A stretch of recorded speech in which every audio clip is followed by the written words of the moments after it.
The recently widowed Dr. Nate Daniels takes his 2 daughters on a trip to Africa to visit their mother's home. While there, the family takes a safari to see some of the wildlife in the area. However, the adventure takes a turn when they find themselves stranded in a car being stalked by a lion who is killing for sport. Dr. Daniels now must fight for his and his daughter's lives in order to survive. This is Beast. Wait, no, not that one. This is Beast.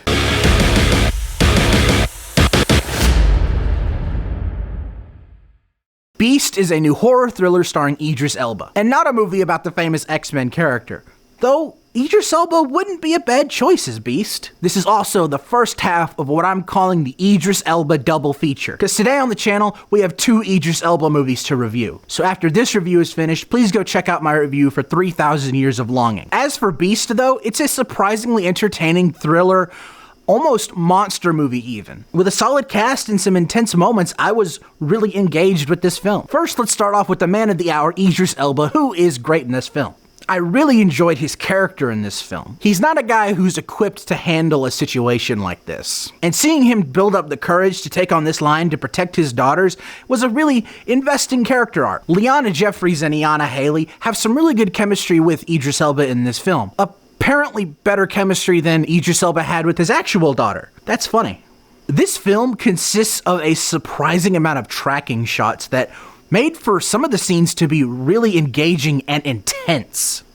There's one action scene in the movie I was really into. It featured Idris Elba underneath the car with the lion around the car and the camera following the lion as if Idris Elba or you, the audience member, are keeping an eye on the lion to make sure you know where the lion is, and it was a very intense scene. Now, some other scenes may be a bit more mundane at first glance. There's some other ones that clearly show the lion walking in the background as the other characters in the film are just surviving, and it makes for a really intense scene. However, the film isn't perfect. I do feel the car really limits the film, because the film takes place almost entirely in the car. The film definitely makes up for it in some regards, but overall, I would have really liked the film to have gone away from the car a lot sooner than it did. Some of the CGI is a bit spotty. It's nothing movie ruining in my opinion, but could have been better. They really dropped the ball on the climax of this movie. I loved what they were doing, but they just dropped the ball on it. And I was just so disappointed. I was really hoping we would get what they were trying to tease, but they didn't really commit to it. And I think that was either a budget or a CGI issue.